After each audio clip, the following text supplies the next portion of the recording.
नमस्कार दोस्तों, विकास study circle के यूट्यूब चैनल पर आप सभी का स्वागत है। दोस्तों, आज 23 दिसंबर 2022 से संबंधित जो महत्वपूर्ण करंट अफेयर है उस पर हम लोग चर्चा करेंगे। आप लोग दोस्तों वीडियो के साथ अंत तक जरूर बने रहें तथा वीडियो को ज़्यादा से ज़्यादा लाइक करें, शेयर करें और चैनल को अधिक से अधिक सब्सक्राइब करें। चलिए दोस्तों, देखते हैं आज का हमारा पहला प्रश्न है। हाल ही में यूएनएससी में किस देश में हिंसा समाप्त करने के लिए पहली बार प्रस्ताव पारित किया गया? तो दोस्तों, UNSC United nation security council जो है, आपको पता होगा, इसमें 15 सदस्य होते हैं, जिसमें दोस्तों जो 5 सदस्य हैं वह स्थायी होते हैं और 10 जो सदस्य देश होते हैं वह अस्थायी होते हैं। इसमें दोस्तों जो स्थायी सदस्य होते हैं या दोस्तों इन्हीं देशों के पास वीटो पावर होती है, और जो 10 अस्थायी सदस्य देश होते हैं इन्हें प्रत्येक 2 वर्ष के लिए निर्वाचित किया जाता है। तो दोस्तों यही यूनाइटेड नेशन जो सिक्योरिटी काउंसिल है, इसमें दोस्तों किस देश में हिंसा समाप्त करने के लिए पहली बार प्रस्ताव पारित किया गया, तो वह देश है दोस्तों म्यांमार। आपको पता होगा कि म्यांमार में काफ़ी वर्षों से जो गृह युद्ध का माहौल बना हुआ है, तो इसीलिए दोस्तों इस देश में हिंसा समाप्त करने के लिए प्रस्ताव पारित किया गया। इसमें दोस्तों जो प्रस्ताव पारित हुआ है, इसमें भारत, चीन और रूस इन देशों ने मतदान में भाग नहीं लिया। तो दोस्तों आप लोग ध्यान रखें कि किस देश में हिंसा समाप्त करने के लिए यूएनएससी में पहली बार प्रस्ताव पारित किया गया, तो वह देश है म्यांमार। आगे देखिएगा, अगला प्रश्न है। भारत ने अंडर 19 एशिया कप 2021 क्रिकेट का खिताब किसे हराकर जीता? तो आप लोग दोस्तों ध्यान रखें, ये अंडर 19 एशिया कप है, तो इसमें दोस्तों और क्रिकेट का खिताब है, तो इसमें भारत ने बांग्लादेश को हराकर यह खिताब जीता है। इसमें दोस्तों बात की जाए अगर अंडर 19 वर्ल्ड कप की, तो अंडर 19 वर्ल्ड कप जो है भारत ने इंग्लैंड को हराकर जीता। तो यह चीज़ आप लोग ध्यान रखें दोस्तों, इसमें आप लोगों को कन्फ्यूजन हो सकता है कि एशिया कप जो है वह किसे हराकर जीता, तो बांग्लादेश को, और अंडर 19 जो वर्ल्ड कप है यह किसे हराकर जीता, तो इंग्लैंड को। इस पर आप लोग ध्यान दिए रहना, क्योंकि इसमें आपको कन्फ्यूजन हो सकता है कि कहाँ पर एशिया कप है या वर्ल्ड कप की बात कहाँ की जा रही, तो इसको ध्यान रखें आप लोग। अगला है प्रश्न, भारत का पहला पेपरलेस जो हाई कोर्ट है वह कौन सा है? तो दोस्तों जो केरल हाई कोर्ट है यह भारत का पहला पेपरलेस हाई कोर्ट है। आगे देखिएगा, अगला प्रश्न है, किस राज्य में भारत के पहले और विश्व के दूसरे इन्फेंट्री संग्रहालय का उद्घाटन किया गया? तो दोस्तों आप लोग ध्यान रखें कि इन्फेंट्री आपको पता होगा, जो पैदल सेना होती है या पैदल सैनिक जो होते हैं उन्हें इन्फेंट्री बोला जाता है। तो वही पूछ रहा है दोस्तों कि भारत के पहले, आप लोग ध्यान रखें कि यह भारत का पहला है और विश्व का दूसरा इन्फेंट्री संग्रहालय का उद्घाटन कहाँ किया गया? तो दोस्तों इंदौर मध्य प्रदेश में जो है इन्फेंट्री संग्रहालय का उद्घाटन किया गया है। यह दोस्तों विश्व का दूसरा है, तो विश्व का पहला जो संग्रहालय है कहाँ स्थापित किया गया, तो अमेरिका में यह पहला संग्रहालय स्थापित किया गया, और दूसरा जो है वह इंदौर मध्य प्रदेश में। काफ़ी इंपॉर्टेंट प्रश्न है, तो आप लोग ध्यान रखें, भारत के पहले और विश्व के दूसरे इन्फेंट्री संग्रहालय का उद्घाटन कहाँ किया गया, तो इंदौर मध्य प्रदेश में। अगला है प्रश्न दोस्तों, भारत का पहला ओपन रॉक संग्रहालय कहाँ स्थापित किया गया? तो भारत का पहला ओपन रॉक संग्रहालय जो है यह हैदराबाद में स्थापित किया गया। अगला है प्रश्न दोस्तों, भारत के जो वर्तमान सीडीएस हैं, चीफ ऑफ डिफेंस स्टाफ, वह दोस्तों किसे नियुक्त किया गया? तो अनिल चौहान जो हैं इन्हें भारत का दोस्तों दूसरा जो है सीडीएस नियुक्त किया गया। पहले सीडीएस कौन थे, तो आपको पता होगा, जनरल विपिन रावत जी, वह हमारे भारत के पहले चीफ ऑफ डिफेंस स्टाफ थे। आगे देखिएगा दोस्तों, अगला प्रश्न, हाल ही में किस नाम से भारत का पहला ग्रीन स्टील ब्रांड लॉन्च किया गया? तो दोस्तों भारत का पहला ग्रीन स्टील ब्रांड जो है किस नाम से लॉन्च किया गया? तो उसका नाम है दोस्तों कल्याणी फेरेस्टा। नाम दोस्तों आप लोग ध्यान रखें, भारत का पहला ग्रीन स्टील ब्रांड जो है कल्याणी फेरेस्टा के नाम से लॉन्च किया गया। दोस्तों ग्रीन स्टील क्या होता है, तो जिसके दोस्तों इस स्टील के निर्माण में जो है नवीकरणीय ऊर्जा का उपयोग किया जाता है। यही दोस्तों ग्रीन स्टील होता है, जिसमें दोस्तों जो हमारे खनिज हैं उनका उपयोग ना किया जाए, और इसमें नवीकरणीय ऊर्जा का उपयोग किया जाए, जैसे दोस्तों सौर ऊर्जा है या पवन ऊर्जा है, इन ऊर्जाओं का प्रयोग करके इसका निर्माण किया जाए, वही दोस्तों ग्रीन स्टील होती है। तो आप लोग ध्यान रखिए दोस्तों, भारत का पहला ग्रीन स्टील ब्रांड कौन सा है? तो कल्याणी फेरेस्टा। अगला प्रश्न दोस्तों देखिएगा, एशियाई अवसंरचना निवेश बैंक जो है इसका उपाध्यक्ष किसे नियुक्त किया गया? दोस्तों इंपॉर्टेंट प्रश्न है। एशियाई अवसंरचना निवेश बैंक जो है इसका उपाध्यक्ष उर्जित पटेल को नियुक्त किया गया है। अगला प्रश्न दोस्तों देखिएगा, हाल ही में किसे अंतर्राष्ट्रीय मुद्रा कोष जो IMF है इसका नया मुख्य अर्थशास्त्री नियुक्त किया गया? तो दोस्तों इनका नाम है पल पियरे ओलिवियर गॉरिंचस। इनका पूरा नाम है दोस्तों पल पियरे ओलिवियर गॉरिंचस। इन्हें दोस्तों अंतर्राष्ट्रीय मुद्रा कोष जो IMF है इसका नया मुख्य अर्थशास्त्री नियुक्त किया गया। इससे पहले दोस्तों जो मुख्य अर्थशास्त्री थी वह हमारे भारतीय गीता गोपीनाथ थी। इनका दोस्तों कार्यकाल रहा था 2019 से 2022 तक। और दोस्तों गीता गोपीनाथ जो हैं वर्तमान में IMF की उप प्रबंध निदेशक के रूप में कार्यरत हैं। तो यह चीज़ आप लोग ध्यान रखें, वर्तमान में IMF के उप प्रबंध निदेशक के रूप में गीता गोपीनाथ जो हैं वह कार्यरत हैं। और इसका नया मुख्य अर्थशास्त्री किसे नियुक्त किया गया? तो पल पियरे ओलिवियर गॉरिंचस। दोस्तों बात की जाए विश्व बैंक के नए मुख्य अर्थशास्त्री कौन हैं? तो इसके दोस्तों विश्व बैंक के नए मुख्य अर्थशास्त्री हैं इंद्रमित गिल। अगला प्रश्न दोस्तों देखिएगा, वर्ष 2021-22 में वैश्विक स्तर पर सर्वाधिक चीनी उत्पादन और निर्यात करने वाला देश कौन सा है? दोस्तों इंपॉर्टेंट प्रश्न है, आप लोग इस पर इंपॉर्टेंट टिक कर लीजिएगा कि वैश्विक स्तर पर सर्वाधिक चीनी उत्पादन और निर्यात करने वाला देश कौन सा है? तो वह देश है दोस्तों हमारा भारत। भारत दोस्तों सर्वाधिक चीनी उत्पादन और निर्यात करने वाला देश बन गया है। 2021-22 में दोस्तों भारत में जो चीनी का उत्पादन हुआ है वह 110 लाख मीट्रिक टन हुआ है। तो दोस्तों ध्यान रखें आप लोग। आगे देखिएगा दोस्तों, बात की जाए टेबल शुगर किसे कहा जाता है? तो सुक्रोज को टेबल शुगर बोला जाता है। ब्रेन शुगर किसे बोला जाता है? तो गैलेक्टोज जो है इसे ब्रेन शुगर बोला जाता है। ब्लड शुगर किसे बोला जाता है? तो ग्लूकोज को दोस्तों ब्लड शुगर बोला जाता है। और फ्रूट शुगर किसे बोला जाता है? तो फ्रक्टोज को। दोस्तों ध्यान रखें आप लोग, परीक्षाओं में इससे एक नया प्रश्न जरूर पूछा जा सकता है कि टेबल शुगर किसे बोला जाता है? तो सुक्रोज को ब्रेन शुगर किसे बोला जाता है? तो गैलेक्टोज को ब्लड शुगर, ग्लूकोज को बोला जाता है और फ्रूट शुगर फ्रक्टोज को बोला जाता है। दोस्तों ध्यान रखें, भारत में अगर बात की जाए तो गन्ना के उत्पादन में जो भारत में प्रथम स्थान किस राज्य का है? तो दोस्तों उत्तर प्रदेश का जो है गन्ना उत्पादन में प्रथम स्थान है। इस दोस्तों गन्ना उत्पादन है इसी को बढ़ावा देने के लिए उत्तर प्रदेश सरकार द्वारा पंचामृत योजना जो है लॉन्च की गई। तो दोस्तों इस योजना का नाम आप लोग जरूर ध्यान रखें कि उत्तर प्रदेश में जो गन्ने के उत्पादन को बढ़ावा देने के लिए कौन सी योजना लॉन्च की गई? तो पंचामृत योजना।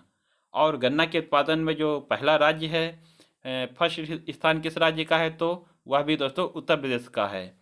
आगे देखिएगा, भारत वन स्थिति रिपोर्ट। दोस्तों भारत वन स्थिति जो रिपोर्ट है 2021, यह दोस्तों आपको पता होगा कि 1987 से प्रत्येक 2 वर्ष पर देहरादून से प्रकाशित की जाती हैं।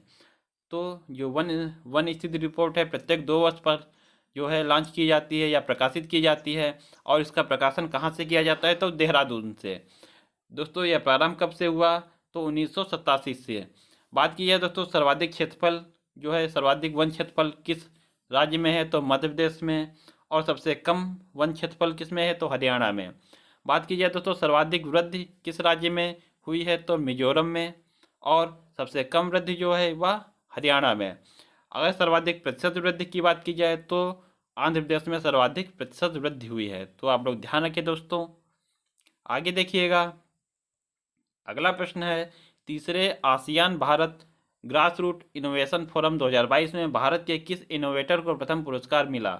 तो दोस्तों आप लोग इसका क्रम ध्यान रखें कि तीसरा है ASEAN Bharat grass root innovation forum 2022 में भारत की जो शालिनी कुमारी हैं इन्हें ही दोस्तों ये दोस्तों इनोवेटर का प्रथम पुरस्कार दिया गया है। और यह दोस्तों पटना बिहार से संबंधित हैं। आसियान की बात की जाए, आपको पता होगा इसकी स्थापना 1967 में हुई। इसमें दोस्तों सदस्य देश कितने हैं? 10 हैं। और इसका मुख्यालय कहाँ है? तो जकार्ता इंडोनेशिया में आसियान का मुख्यालय है। भारत और आसियान दोस्तों इसके संबंध के 30 वर्ष पूर्ण हुए हैं। इनका दोस्तों जो इनके भारत आसियान संबंध है यह 1992 से प्रारंभ हुआ और 2022 में इसके 30 वर्ष पूर्ण हुए हैं। अभी हाल ही में दोस्तों भारत आसियान शिखर सम्मेलन कहाँ आयोजित किया गया, तो कंबोडिया में इसका आयोजन किया गया और भारत की तरफ से जो भारत के उपराष्ट्रपति हैं जगदीप धनखड़ जी, यह इसमें शामिल हुए थे। तो इसका भी दोस्तों आप लोग ध्यान रखें कि भारत आसियान शिखर सम्मेलन कहाँ आयोजित किया गया, तो कंबोडिया में। भारत आसियान के संबंध के कितने वर्ष पूर्ण हुए, तो 30 वर्ष। इसी प्रकार दोस्तों भारत और इजराइल के संबंध के जो है वह भी दोस्तों 30 वर्ष पूर्ण हुए हैं। भारत और इजराइल संबंध के भी 30 वर्ष पूर्ण हुए हैं।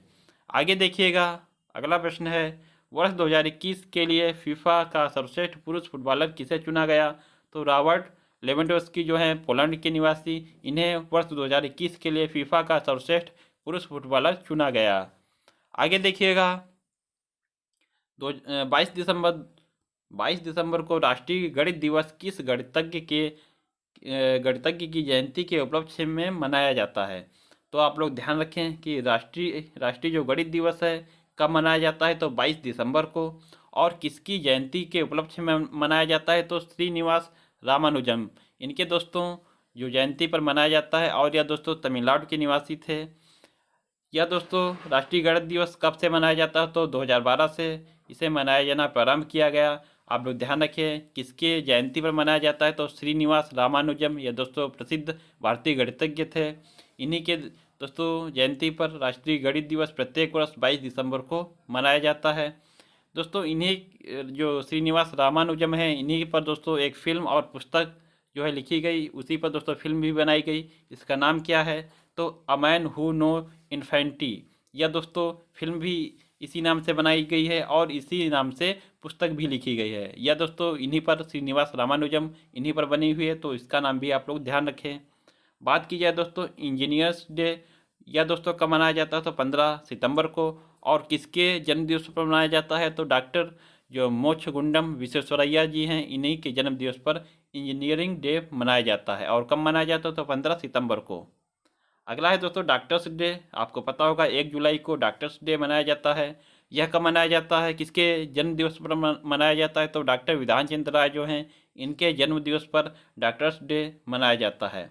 बात की जाए राष्ट्रीय विज्ञान दिवस, तो 28 फरवरी को राष्ट्रीय विज्ञान दिवस मनाया जाता है। और यह दोस्तों मनाया जाता है चंद्रशेखर वेंकट रमन जो हैं, इनके जन्म दिवस पर। तो आप लोग दोस्तों इन चारों पॉइंटों को बहुत अच्छे तरीके से ध्यान रखें। परीक्षा में दोस्तों परीक्षा की दृष्टि से बहुत ही इम्पॉर्टेंट दोस्तों चारों पॉइंट है कि राष्ट्रीय गणित दिवस कब मनाया जाता है, 22 दिसंबर को। किसकी जयंती पर, तो श्रीनिवास रामानुजम की जयंती पर। इंजीनियर्स डे कब मनाया जाता है, तो 15 सितंबर को डॉक्टर एम विश्वेश्वरैया जो हैं, इनके जन्म दिवस पर। और डॉक्टर्स डे तो दोस्तों 1 जुलाई को जो है मनाया जाता है डॉक्टर विधान चंद्र राय के जन्म दिवस पर। राष्ट्रीय विज्ञान दिवस कब मनाया जाता है, तो 28 फरवरी को चंद्रशेखर वेंकट रमन के जन्म दिवस पर। आगे देखिएगा दोस्तों, व्यक्तिगत श्रेणी में सुभाष चंद्र आपदा प्रबंधन जो पुरस्कार है 2022, यह किसे दिया गया, तो आपको पता होगा दोस्तों जो व्यक्तिगत श्रेणी में सुभाष चंद्र बोस आपदा प्रबंधन पुरस्कार 2022 जो है यह डॉक्टर विनोद शर्मा को दिया गया। और संस्थागत श्रेणी की बात की जाए तो गुजरात आपदा प्रबंधन बोर्ड जो है, इसको दोस्तों संस्थागत श्रेणी के रूप में सुभाष चंद्र बोस आपदा प्रबंधन पुरस्कार 2022 से सम्मानित किया गया। अगला है प्रश्न दोस्तों, परमाणु ऊर्जा नियामक बोर्ड का अध्यक्ष किसे बनाया गया, तो दोस्तों परमाणु ऊर्जा नियामक बोर्ड जो है इसका अध्यक्ष बनाया गया है दिनेश कुमार शुक्ला जी को। दिनेश कुमार शुक्ला जी, इन्हें दोस्तों परमाणु ऊर्जा नियामक बोर्ड का अध्यक्ष बनाया गया। इंपॉर्टेंट प्रश्न है दोस्तों, आप लोग टिक कर लीजिएगा, इस पर इंपॉर्टेंट प्रश्न है। इसकी स्थापना कब की गई, तो 1983 को परमाणु ऊर्जा नियामक बोर्ड की स्थापना की गई। और इसका मुख्यालय कहाँ है, तो मुंबई में इसका मुख्यालय है। बात की जाए दोस्तों भारत में परमाणु ऊर्जा के जनक कौन हैं, तो आपको पता होगा डॉक्टर होमी जहांगीर भाभा जो हैं, यह भारत में परमाणु ऊर्जा के जनक हैं। भारत में दोस्तों परमाणु ऊर्जा आयोग का गठन कब किया गया, तो दोस्तों जो परमाणु ऊर्जा आयोग है इसका गठन किया गया 1948 ईस्वी को। आप लोग ध्यान रखें, भारत में परमाणु ऊर्जा आयोग का गठन 1948 ईस्वी को किया गया। और भारत में परमाणु ऊर्जा के जनक कौन हैं, तो डॉक्टर होमी जहांगीर भाभा। आगे देखिएगा दोस्तों, भारत में जो परमाणु संयंत्र हैं कौन कौन से हैं और कहाँ स्थापित किए गए, तो दोस्तों ध्यान रखें, यह भी काफ़ी इम्पोर्टेंट दोस्तों है, आप लोग ध्यान रखें। कि तारापुर कहाँ स्थित है, तो महाराष्ट्र में। नरौरा परमाणु संयंत्र कहाँ स्थित है, तो उत्तर प्रदेश में। कुडनकुलम और कल्पक्कम यह दोस्तों तमिलनाडु में स्थित है। काकरापार गुजरात में स्थित है। कैगा कर्नाटक में स्थित है। तो दोस्तों आप लोग ध्यान रखें, तारापुर परमाणु संयंत्र महाराष्ट्र में, नरौरा उत्तर प्रदेश में, कुडनकुलम और कल्पक्कम तमिलनाडु में, काकरापार गुजरात में, कैगा कर्नाटक में स्थित है। आगे देखिएगा, नौसेना द्वारा दोस्तों पश्चिम बंगाल में दूसरा पनडुब्बी संग्रहालय बनाया जा रहा है। पहला पनडुब्बी संग्रहालय कहाँ स्थित है, तो दोस्तों आप लोग ध्यान रखें कि दूसरा जो पनडुब्बी संग्रहालय है यह पश्चिम बंगाल में बनाया जा रहा है। और जो पहला पनडुब्बी संग्रहालय है यह कहाँ स्थित है, तो विशाखापत्तनम में है। दोस्तों ध्यान रखें, इंपॉर्टेंट प्रश्न ये भी आपके लिए है कि दूसरा पनडुब्बी संग्रहालय कहाँ बनाया जा रहा है, तो पश्चिम बंगाल में। किसके द्वारा, तो नौसेना द्वारा। और पहला जो पनडुब्बी संग्रहालय है कहाँ स्थित है, तो विशाखापत्तनम में। आगे देखिएगा दोस्तों, आज का हमारा अंतिम प्रश्न है साहित्य अकादमी पुरस्कार 2022।